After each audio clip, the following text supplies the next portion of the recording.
Salut à tous, c'est Pang de la chaîne, bienvenue sur cette vidéo qui aujourd'hui va parler de je m'en foutisme. En ce moment, j'aime bien lire des articles, des ouvrages et regarder des vidéos concernant les différentes générations. Alors on sait que c'est pas quelque chose d'hyper scientifique, ça laisse néanmoins des réflexions intéressantes pour un peu mieux comprendre d'un point de vue social pourquoi il y a une génération, les boomers, qui ont fonctionné comme ils ont fonctionné post-guerre. Pourquoi les X, ils ont leur manière de fonctionner bien spécifique. Pourquoi les Y, Z et puis les alpha en sont arrivés à fonctionner de cette manière-là. J'avais sur Okemi fait un premier numéro où j'introduisais un petit peu ce que j'ai récolté autour des générations, parce que je pense qu'il y a réellement quelque chose d'intéressant. Après, on en fait ce que l'on veut, bien sûr, mais ça nous permet de comprendre pourquoi on peut ne pas comprendre deux générations après nous. En général, on comprend la génération d'avant, parce que ça a été nos parents. On comprend la génération d'après, à peu près, mais deux générations après, c'est mort. Ça va être très dur pour un boomer de comprendre un millennial, un Y, pour un X de comprendre un Z, et ainsi de suite. Ce qui, d'ailleurs, est assez amusant, c'est que souvent, il y a des guéguerres sur les réseaux sociaux de deux générations d'avant. C'est rarement les X qui vont s'embrouiller avec les boomers, c'est les Y qui sont embrouillés avec les boomers. Et ainsi de suite. Donc cette espèce de conflit générationnel, il est super normal, il est sain, il y a pas, il faut pas que ça se fasse. Hein. C'est normal, et c'est normal qu'on soit contre l'évolution et la progression des sociétés et des valeurs des sociétés, parce que c'est pas celle qui a été éduquée par la génération d'avant, et c'est pas celle qui a été vécue au travers de son quotidien à une autre période, avec d'autres problématiques, avec d'autres façons de vivre. Ce qui d'ailleurs, pendant que j'y pense, je vous avais partagé un petit article sur le sujet à dire que, à mon point de vue, aujourd'hui, de mon point de vue d'ailleurs, le plus intéressant, c'est de tendre à comprendre les générations, mais pas forcément y adhérer. C'est pas un problème que vous, votre génération, quelle qu'elle soit, ne comprenne pas une autre génération.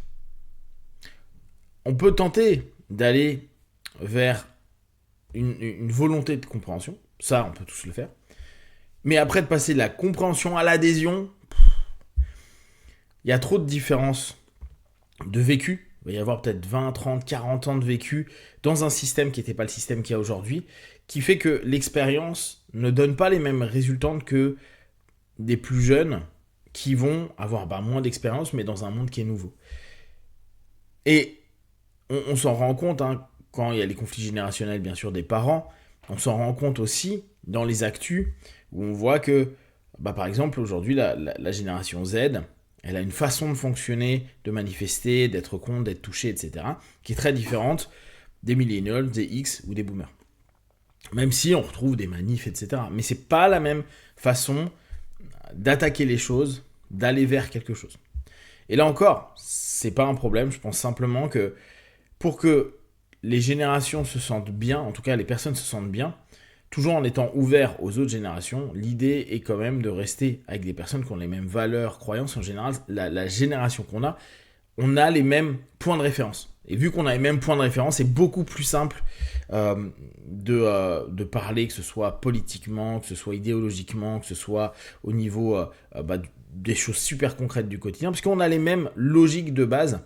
Moi, par exemple, qui suis un X qui est grandi dans les années 80-90, c'est assez amusant de voir que on va parler des mêmes choses, des mêmes séries, des mêmes choses qu'on a pu voir à la télé, des mêmes délires qu'on a pu avoir dehors.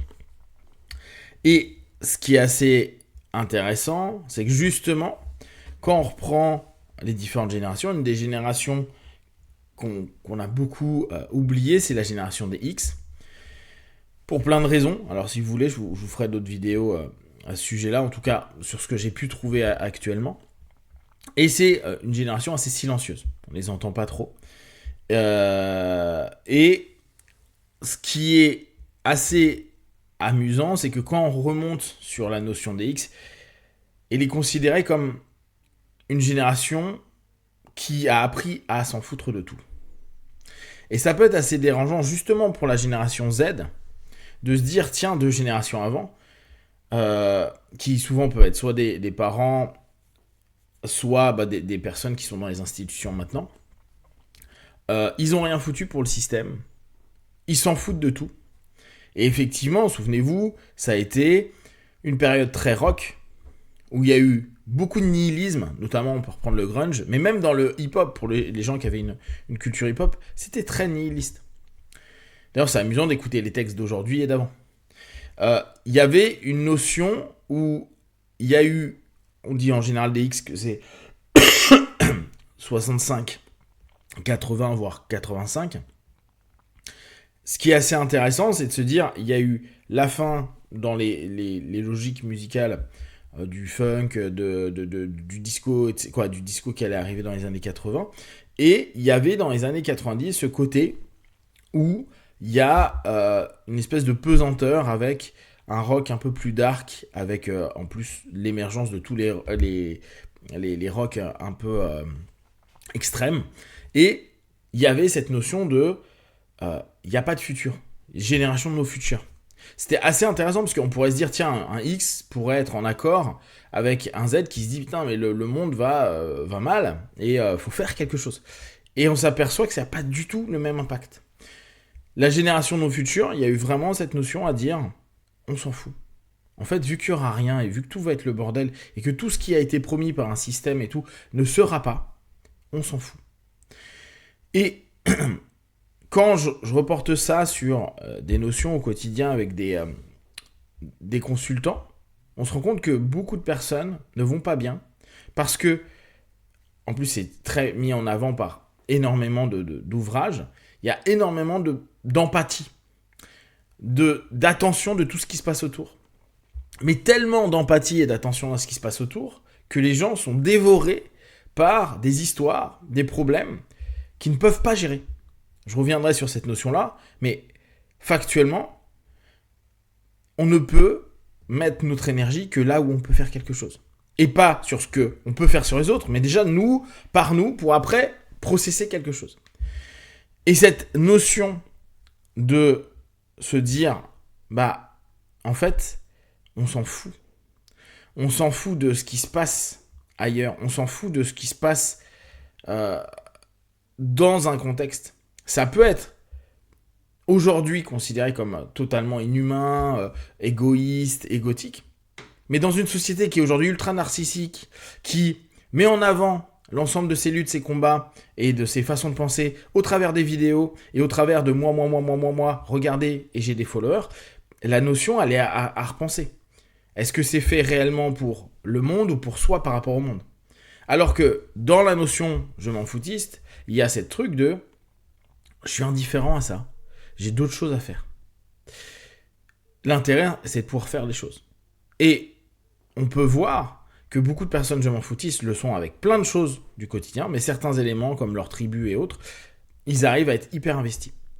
Et je trouve que cette notion de je m'en fous devrait être remis en avant, même si c'est complètement contre-courant avec ce qu'on dit aujourd'hui, où il faut être plus à l'écoute, il faut être connecté aux gens. Non, t'as pas à être connecté avec tout le monde, t'as pas à être OK avec tout le monde, t'as pas à t'intéresser à tout. Et je reviens là à ce point où on n'a pas à prendre toutes les informations, mais à sélectionner les informations pour les choses qui nous sont utiles dans notre microcosme et par rapport à ce que l'on peut faire. C'est-à-dire qu'au fait, au factuel, au réel qu'on peut mettre en place et pas aux fantasmes et aux discours qui, eux, souvent, ne restent que sur des vidéos ou du papier. Si vous avez des questions et des remarques, et si vous en avez rien à foutre de tout ça, n'hésitez pas à partager sur Facebook, YouTube, je répondrai le plus rapidement possible, comme d'habitude. De tout ce que je propose, ne prenez que ce qui est bon et juste pour vous tester, observer, analyser et conclure. Be one. Ciao.